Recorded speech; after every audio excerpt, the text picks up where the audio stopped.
Hello, this is Earl Nightingale. And the first thing let's talk about is the magic word. The experts call it the most important word as far as the results we get from life are concerned in this or any other language. And that word is attitude. It is our attitude toward life which will determine life's attitude toward us.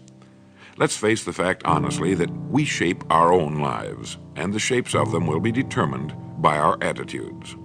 A person with a poor attitude toward learning, for example, isn't going to learn much until he changes his attitude.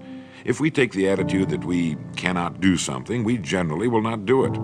An attitude of failure, and we're whipped before we start.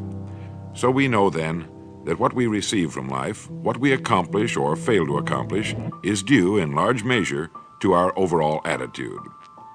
William James of Harvard University put it this way: "The greatest discovery of my generation is that human beings can alter their lives by altering their attitudes of mind." And isn't it wonderful that we have this measure of control?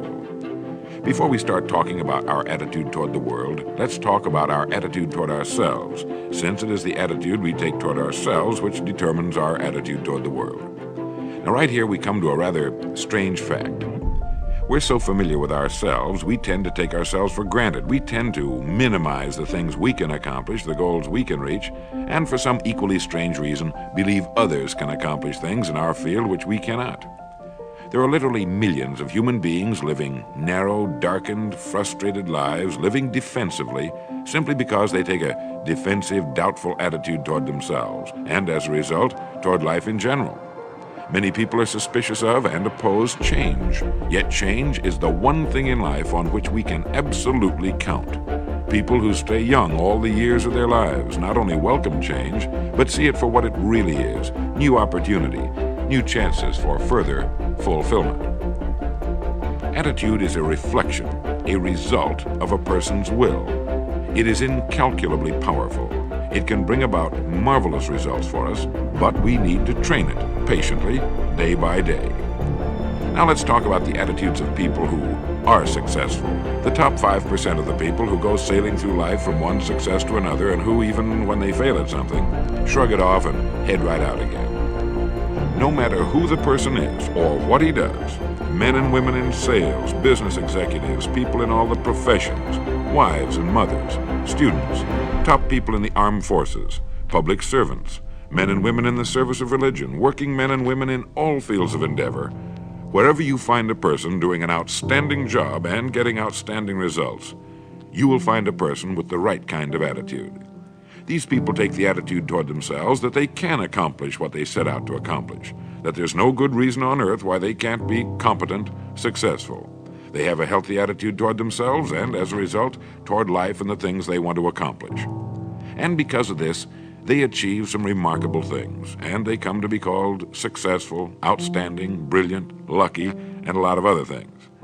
They're quite frequently no more brilliant or outstanding than the majority of the people by whom they're surrounded. But they did develop the right attitude, and they found their accomplishments not too difficult, and many times surprisingly easy, simply because it seems that so few are really trying, really believe in themselves. Successful people come in all shapes and sizes and in widely varying degrees of intelligence, background, and so on. But they all have one thing in common. They expect more good out of life than bad. They expect to succeed more than they fail. If you want something worthwhile, take the attitude that there are a lot more reasons why you can have it than there are that you cannot, and set out to earn it. Go after it, work at it, ask for it, and 9 times out of 10, you'll get it.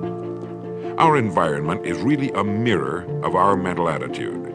If we don't like our environment, we have to change our attitude first. Now, the world plays no favorites. It's impersonal. It doesn't care whether we change or not.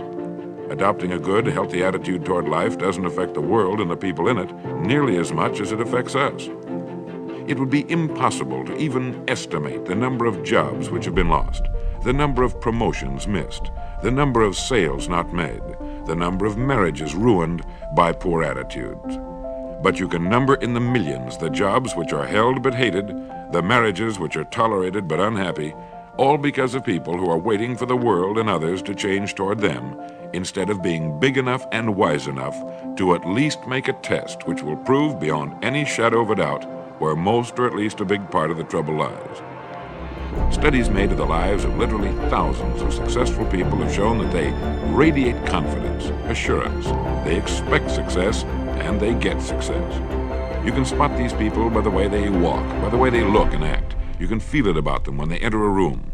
They may be short and fat, or tall and thin, or any combination in between, but they have about them the attitude of success.